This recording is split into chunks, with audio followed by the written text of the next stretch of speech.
நண்பர்கள் அனைவருக்கும் வணக்கம். நான் தான் கிரிப்சன் பேசுகிறேன். இந்த வீடியோ ரொம்பவே முக்கியமான வீடியோ. அதனால தான் இந்த வீக்கோட மிட்லே போஸ்ட் பண்ணுறோம். அண்ட் தென் நிறைய பேர் நிறைய டவுட்ஸ் கேட்டிருந்தீங்க. நம்ம ப்ரெடிக்ட் பண்ண மாதிரியே மார்க்கெட் கிளியராக ஒரு புல்லிஷ் ஆச்சு. பட் இந்த கேப் ஆகி ஏன் மார்க்கெட் மேலே போயிருக்கு அப்படின்னு ஒருத்தருக்கு இல்லை, 2 பேருக்கு இல்லை, நிறைய பேருக்கு இந்த டவுட்ஸ் ரொம்பவே இருக்குது. இது மேலே போகிறதுனால என்ன விஷயம் அப்படின்னா, நிறைய பேரோட ஸ்டாப் லாஸ் கரெக்டா இருக்குது. நிறைய பேர் எதிர்பார்க்காத விதத்தில் நிறைய ப்ராஃபிட்ஸ் ஏர்ன் பண்ணியிருக்காங்க. ஸோ இந்த கேப் எதனால் நடக்கு, இது எப்பப்பெல்லாம் நடக்கு, என்னென்ன ரீசன்ஸ்னால நடக்குது அப்படிங்கிறது எல்லாமே ஒரு டீட்டெயில்டு வீடியோவை பார்க்க போகிறோம். ஸோ உங்களுக்கு டவுட்ஸ் எதுவும் இருந்தாலும் நீங்கள் கமெண்ட்ஸில் கேளுங்க. அப்போ அதோட கிளியர் எக்ஸ்ப்ளனேஷன் அடுத்து ஒரு ஷார்ட்ஸ்லேயும் சரி, வீடியோஸ்லேயும் சரி கண்டிப்பாக உங்களுக்கு சொல்லுவேன். அண்ட் தென் இப்போ தான் முதல் முறையாக படிக்கிறீங்க அப்படின்னா நம்மளோட வீடியோஸை லைக் பண்ணுங்கள். அண்ட் தென் நம்ம சேனலை சப்ஸ்கிரைப் பண்ணிக்கோங்க. இந்த வீடியோவில் கேப் அப்னா என்ன, கேப் டவுன்னா என்ன, பார்ஷியல் கேப்னா என்ன, ஃபேக்கு, ஸ்டாப் லாஸ் ட்ரிகரு அப்படின்னா என்ன அப்படிங்கிற எல்லா கொஸ்டின்ஸுக்கும் ஒரு கிளியரான விளக்கம் சொல்ல போகிறேன். ஸோ கவனமாக நீங்கள் பார்த்தீங்க அப்படின்னா அடுத்த கேப் அப்லேருந்து அடுத்த கேப் டவுன்லேருந்து எப்படி தப்பிக்கலாம் அப்படிங்கிற கைடன்ஸ் உங்களுக்கு ரொம்பவே தெளிவாக கிடைக்கும். அண்ட் தென் நம்ம மார்க்கெட்டை பொறுத்தளவுக்கு நம்ம லாஸ்ட் வீக்கே ஒரு டவுன் ட்ரெண்டில் கரெக்ஷன் ஆகி மார்க்கெட் புல்லிஷ் ஆகும்னு சொல்லியிருந்தோம். ஸோ நம்ம ப்ரெடிக்ட் பண்ண மாதிரியே நம்மளோட டார்கெட் ப்ரைஸை ரீச் ஆகிருக்கு. ஸோ அடுத்து என்ன மூவ்மெண்ட் ஆகும் அப்படிங்கிறத பார்க்கறதுக்கு முன்னாடி இந்த டவுட்ஸ் எல்லாத்தையும் நம்ம கிளியராக பார்த்துடலாம். So what is gap up, gap அப்னா என்ன அப்படிங்கிறத பார்த்துடலாம். ஸோ லாஸ்ட் வீக் நமக்கு மார்க்கெட் ஒரு புல்லிஷ் ஆச்சு பார்த்தீங்களா. இந்த இடத்துல இருந்து 1832ங்கிற ஜோன்லேருந்து 1842 ஆல்மோஸ்ட் 100+ பிப்ஸ் மார்க்கெட் ஒரு பயங்கரமான ஒரு மூமெண்ட், ஒரு கேண்டில் ஸ்டிக்ஸ் எதுவுமே இல்லாமல் கிளியராக மார்க்கெட் மூமெண்ட் ஆகிருக்கு. ஸோ இந்த மூமெண்ட் ஆனதுனால என்ன ப்ராஃபிட்னு கேட்டிங்க அப்படின்னா, பை பொசிஷன், அதாவது இங்கே பை பண்ணவங்க எல்லாருமே நல்லாவே ப்ராஃபிட் இந்த ஜோன் வரைக்கும் பண்ணியிருப்பாங்க. ஸோ ப்ராஃபிட் பண்ணவங்களுக்கு இங்கே டார்கெட் ப்ரைஸ் போட்டிருந்தாலும், அதாவது 1832 டார்கெட் ப்ரைஸ் போட்டிருந்தாலும் அவங்களுக்கு 1842 ஹிட் ஆகும். ஸோ அவங்களோட டார்கெட் ப்ரைஸ் ஒரு $5 இருக்கும். ஆனால் அவங்க ஹிட் பண்ணது பார்த்தீங்க அப்படின்னா $8, $10 அந்த மாதிரி இருக்கும். ஸோ பை பொசிஷன் எடுத்தவங்களுக்கு எல்லாருக்குமே லாபம்.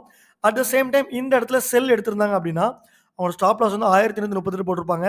அவங்களோட ஸ்டாப் லாஸ் ஹண்ட் ஆகாமல் இங்கே போய் ஸ்டாப் லாஸ் ஹண்ட் ஆகும். அப்போ என்ன ஆகும், ஒரு உதாரணத்துக்கு ஒருத்தர் ஒரு $100 வச்சு ட்ரேட் பண்ணுறாரு அப்படின்னா அவரோட டார்கெட் ப்ரைஸ் 110 அப்படின்ட்டு இருந்திருக்கும். 110, அதாவது 100லேருந்து 110 அப்படிங்கிறத ஒரு டார்கெட் ப்ரைஸ் வச்சுக்கலாம். ஸ்டாப் லாஸ் பார்த்தீங்க அப்படின்னா ஒரு $80, அதாவது ஒரு $80 வந்ததுமே ட்ரேட் க்ளோஸ் பண்ணிடலாம் மாதிரி வச்சுக்கலாம். ஆனால் இப்போ என்ன நடந்திருக்கும், அந்த மார்க்கெட் இன்னும் நல்லா ஃபாலோ ஆனதுனால அவரோட $100 காலி ஆகிருக்கும். ஸோ ஒரு ஸ்டாப் லாஸே ட்ரிகராக இருக்காது. ஸோ அதுதான் இந்த வீடியோவில் நம்ம ரொம்பவே தெளிவாக பார்க்க போகிறோம். ஸோ கவனமாக பாருங்கள். டவுட்ஸ் எது இருந்தாலும் தயங்காமல் என்கிட்ட கேளுங்க. அண்ட் தென் இதுவரை நீங்கள் நம்மளோட விஐபி சேனல் ஜாயின் பண்ண பார்த்தீங்கன்னா ஜாயின் பண்ணிக்கோங்க. ஸோ ஃபாரெக்ஸில் எப்படி ட்ரேட் பண்ணணும், எப்படி பேசிவாக ஏர்ன் பண்ணணும் அப்படிங்கிற எல்லா கைடன்ஸும் கிடைக்கும். ஸோ சிக்னல்ஸ் அண்ட் மந்த்லி எப்படி பேசிவோ 10-15% ஏர்ன் பண்ணணும் அப்படிங்கிற ஐடியாஸ். பட் எஜுகேஷன் கிளாஸஸ் எல்லாமே நம்ம குயிக்காக ஸ்டார்ட் பண்ணிவிடுவோம். ஸோ நமக்கு மண்டே ஓப்பன் கேப் அப், அதாவது ப்ரீவியஸ் ப்ரைஸ், அதாவது இந்த சார்ட்டில் பார்த்தா தெரியும். இப்போ இந்த இடத்துல மார்க்கெட் பாருங்கள், க்ளோசிங் ஒரு 1907 வச்சுருக்கு. ஸோ மறுநாள் கேண்டில் 1907 தான் ஸ்டார்ட் ஆகும். சாரி இது க்ளோசிங் 1912 வச்சுருக்கு. நெக்ஸ்ட் டே கேண்டில் நமக்கு 1912 ஸ்டார்ட் ஆகிருக்கு. ஸோ இது நார்மலான மூமெண்ட். பட் இந்த இடத்துல பாருங்கள், நமக்கு க்ளோசிங் கொடுத்தது 1832, அகைன் ஓப்பன் ஆகிருக்குது 1946. ஸோ 100 பிப்ஸ் கேப் அப் ஆகிருக்கு. ஸோ இதுதான் நம்ம கேப் அப்புன்னு சொல்லுவோம். ஸோ கேப் டவுன்னா ஒன்றும் இல்லை, அஸ் யூஷுவல் சேம் தான். இங்கேருந்து ஒரு கேப் விழுந்து இந்த இடத்துல நம்ம கேண்டில்ஸ்டிக்ஸ் ஃபார்ம் ஆக ஆரம்பிச்சிடும். ஸோ இதுதான் நம்ம கேப் டவுன் அப்படின்னு சொல்லுவோம். ப்ரீவியஸாக இருக்கிற ப்ரைஸ், அதாவது அஸ் யூஷுவல் நமக்கு ஓப்பனிங் இங்கே ஆகணும், கரெக்டாக. இங்கே ஓப்பனிங் ஆகாமல் அதுக்கு கீழே ஓப்பன் ஆச்சு அப்படின்னா கேப் டவுன் அப்படின்னு சொல்லுவோம். ஸோ அடுத்தபடியாக இருக்கிற question what is partial gap up. So நம்ம ஃபுல் கேப் அப் இதை பார்த்துட்டோம். ஸோ பார்ஷியல் கேப் அப்னா என்ன அப்படின்னா, இங்கே ஒரு கேண்டில் ஸ்டிக் இருக்கும், ரொம்பவும் கேப் இல்லாமல் இந்த கேண்டில் ஸ்டிக்ஸ், தெளிவாக சொல்கிறேன். இப்போ இந்த இடத்துல ஒரு கேண்டில் க்ளோஸ் ஆகிருக்கு அப்படின்னா மறுநாள் கேண்டில் ஸ்டிக்ஸ் இது கிளியராக க்ளோசிங் வச்ச இடத்துல ஓப்பன் ஆகும். இந்த இடத்துல இருந்து நமக்கு ஓப்பன் ஆகும். பட் இந்த இடத்துல சின்ன சின்ன கேப் விழும். 18:30 18:32 போயிடும். ஆனால் 31 வராது. இதை நம்ம பார்ஷியல் கேப் அப்படின்னு சொல்லுவோம். ஸோ இதுக்கு அடுத்தபடியாக இருக்கிற கொஸ்டின் என்ன அப்படின்னா, நிறைய பேருக்கு டவுட்ஸ் வரும், நம்ம ட்ரேடிங் பண்ணலாமா வேண்டாமா, இவங்கள ட்ராப் பண்ணுறாங்களா அப்படிங்கிறது எல்லாமே. இஸ் திஸ் ஃபேக்கா ட்ராப், இது வந்து ஃபேக்கான மூமெண்ட்டா அப்படின்னு கேட்டிருக்காங்க. நிறைய பேர் கேட்டாங்க. ஸோ என்ன பொறுத்தளவுக்கு இது வந்து ஒரு ட்ராப் கிடையாது. இது முழுக்க முழுக்க வந்து ஃபுல்லுமே வால்யூம் வந்து அதிகமானதுனால இது நடந்திருக்கு. ஸோ வால்யூம் அதிகம்னா என்ன அப்படிங்கிறதையும் நம்ம தெளிவாக சொல்ல போகிறோம். அதாவது ஃபார் எக்ஸாம்பிளுக்கு ஒரு செங்கல், அதாவது ஒரு பிரிக்னு வச்சுக்கோங்களேன். ஒரு பிரிக் வந்து ஒரு ₹6ன்னு வச்சுக்கோங்க. நான் ஏன் பிரிக் சொல்கிறேன் அப்படின்னா, இதுக்கு முன்னாடி வந்து ப்ரீவியஸாக பிரிக் பிஸ்னஸ் பண்ணேன். ஸோ அதனால சொல்கிறேன். ஒரு பிரிக்கு வந்து ₹6ன்னு வச்சுக்கோங்க. ஒரு ரெய்னி சீசனில் என்ன ஆகும் அப்படின்னா, அது பொருளோட டிமாண்ட் வந்து கூடும். டிமாண்ட் வந்து இன்க்ரீஸ் ஆகும். ஸோ டிமாண்ட் இன்க்ரீஸ் ஆகும்போது என்ன ஆகும், இந்த ₹6 இருக்கிற பிரிக் வந்து ₹8 போகும். ஸோ அப்போ வந்து நிறைய பேர் கேட்பாங்க, அப்போ ஏன் ₹7 வந்து மார்க்கெட் போகல அப்படின்னு கேட்பாங்க.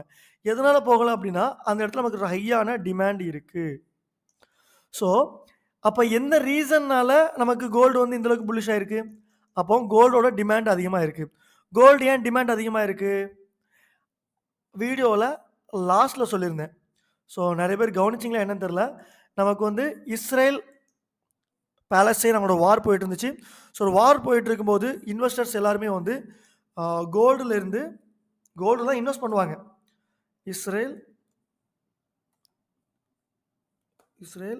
பாலஸ்தைன் ஸ்பெல்லிங் தப்பா போடுறேன்னு நினைக்கிறேன். கான்ஃப்ளிக்ட்.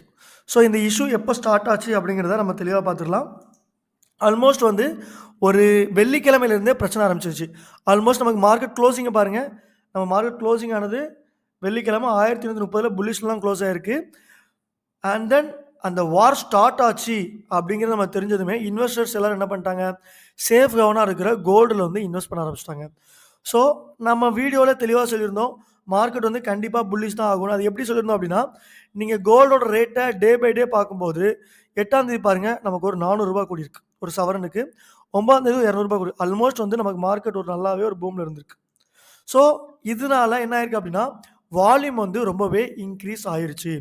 ஸோ ஒரு பொருளோட ரேட் வந்து இன்க்ரீஸ் ஆகும்போது ஒரு ₹5 வித்துட்டு செங்கல் ₹7 போகும்போது ₹6 ஏன் போகலன்னு நம்ம கேட்க முடியாது.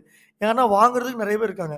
ஸோ அடிபடியாக நமக்கு வந்து கோல்டோட கொள்முதல் அதிகமானதுனால மார்க்கெட் வந்து நல்லாவே புல்லிஷ் ஆச்சு. ஸோ இதுதான் கேப் அப் ஆனதுக்கு ரொம்ப ரொம்ப ரொம்ப ரொம்ப ரொம்ப ரொம்ப முக்கியமான காரணம். ஸோ அடுத்த கேள்வி பார்த்தீங்க அப்படின்னா, டஸ் த ஸ்டாப் லாஸ், அதாவது நிறைய பேர் ட்ரேட் பண்ணும்போது ஸ்டாப் லாஸும் போட்டிருப்போம், டார்கெட் ப்ரைஸும் போட்டிருப்போம். இதெல்லாம் ட்ரிகர் ஆகுமா, ஒர்க் ஆகுமா அப்படின்னு நிறைய பேர் கேட்டிருந்தாங்க. ஸோ இந்த மார்க்கெட்டை பொறுத்தளவுக்கு ஸ்டாப் லாஸ் வந்து ட்ரிகர் ஆகாது. அதாவது மார்க்கெட் ஒரு எக்ஸாம்பிளுக்கு வச்சுக்கோங்களேன். மார்க்கெட் எக்ஸாம்பிளுக்கு ஒரு 1810 நீங்கள் பை பண்ணுறீங்க அப்படின்னு வச்சுக்கோங்களேன். டார்கெட் ப்ரைஸ் வந்து 1815 போட்டிருக்கீங்க. ஸோ மார்க்கெட் கேப் அப் ஆகி 1820 போயிடுச்சு. ஸோ அப்போ உங்களுக்கு வந்து ப்ராஃபிட் என்ன இருக்கும், 1810 எடுத்தவங்களுக்கு $5 ப்ராஃபிட் அப்படி தானே. ஆனால் அப்படி ஆகாது, $10 ப்ராஃபிட் கிடைக்கும். ஸோ நீங்கள் போட்ட டார்கெட் ப்ரைஸையும் தாண்டி ஹிட் ஆகும். ஸோ இதே தான். அப்போ பை எடுத்திருந்தால் நமக்கு லாபம், அதே செல் எடுத்திருந்தால் என்ன இருக்கும், மார்க்கெட் 1810 நம்ம வந்து ஒரு செல் எடுத்திருப்போம். மார்க்கெட் என்ன ஆகும், 1820க்கு மேலே போயிருக்கும். அப்போது நம்ம ஸ்டாப் லாஸ் 1812 போட்டிருப்போம். ஸோ ஸ்டாப் லாஸ் ட்ரிகர் ஆகாமல் இந்த இன்னும் தள்ளி போய் ஸ்டாப் லாஸ் ட்ரிகர் ஆகும். நீங்கள் $2 லாஸ் வச்சுருப்பீங்க, பட் அது முடியுது வந்து $10 லாஸில் முடியும். ஸோ ஸ்டாப் லாஸ் அண்ட் தான் டார்கெட் ப்ரைஸ் வந்து கண்டிப்பாக கேப் அப்லேயும் சரி கேப் டவுன்லேயும் சரி கண்டிப்பாக ஃபார்ம் ஆகாது. ஸோ இந்த டவுட்டுமே நம்ம வந்து கிளியர் பண்ணிட்டோம். ஸோ அடுத்தபடியாக இருக்கிறது டஸ் த brokerage மேக்ஸ் கேம். அப்போ வந்து நிறைய பேருக்கு ஒரு டவுட்ஸ் வந்திருக்கலாம், அப்போ இந்த ப்ரைஸ்லேருந்து வரும்போது மார்க்கெட் ஏன் நீங்கள் ஓப்பன் பண்ணல, இது வந்து brokerage வந்து தப்பு பண்ணிட்டான், ஸ்டாப் லாஸ் அன் பண்ணிட்டான் அப்படின்னு கேட்டிங்கன்னா கண்டிப்பாக முழுக்க இல்லை. ஸோ இது எல்லாமே வந்து நம்மளோட வால்யூம் பேஸ் பண்ணி தான் இந்த மூமெண்ட்ஸ் எல்லாமே நடக்கிறது. ஸோ கேப் டவுன் கேப் அப்புக்குனே தனித்தனி ஸ்ட்ராட்டஜிஸ் இருக்குது. ஸோ அதெல்லாம் நம்ம இங்கே பிளான் பண்ணிக்கணும். நம்ம எல்லாமே வந்து பிகினிங்லேயே இருக்கிறோம். ஸோ இன்னும் நம்ம டெப்த்தாக போகும்போது கேப் டவுன்னா என்ன, கேப் அப்னா என்ன, அதில் எப்படி ட்ரேட் பண்ணணும் அப்படிங்கிற எல்லாமே நம்ம வந்து பார்க்க போகிறோம். ஸோ என்ன ரீசன் வந்து கேப் ஆகிறது என்ன ரீசன் அப்படின்னு பார்த்தீங்கன்னா வால்யூம் தான். ஸோ ஒரு வால்யூம் அதிகமாக இருக்கும்போது தான் நமக்கு வந்து கேப் அப்ஸ் ஆகும். அது நம்ம கிளியராக ஒரு கூகுள் பண்ணிவிட பார்த்துக்கலாம். Reason for gap up movement, gap up movement அப்படின்னு போட்டோம் அப்படின்னா கிளியராக இதை தெரிஞ்சிடும். So generally happens on news, அதாவது நியூஸ் டைமில் நடக்கும். அதாவது ஒரு பிரச்சனைகள் பொருளாதார விதமாக எல்லா இன்வெஸ்டர்ஸ் வந்து டமால் டிமில்னு சொல்லிட்டு அதில் பொருளை வாங்கும்போது தான் நமக்கு வந்து இது கிளியராக நடக்கும். இதில் பாருங்கள், இது சப்ளை அண்ட் டிமாண்ட் வந்து அதிகமாக இருக்கும்போது தான் இந்த பிரச்சனை நடக்குது. ஸோ அது சப்ளை அண்ட் டிமாண்ட் அப்படின்னா என்னென்னா வால்யூம் அதிகமாக இருக்குது. ஸோ வால்யூம் பேஸ் பண்ணி தான் நமக்கு வந்து இந்த கேப் டவுன், கேப் அப் எல்லாமே ஃபார்ம் ஆகிருக்கு.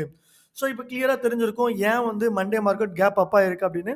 ஸோ எல்லா ஃபண்டமெண்டல் டைம்லையும் சரி, நியூஸ் டைம்லையும் சரி கேப் அப் ஆகிறது ரொம்பவே பாசிபிள் இருக்குது.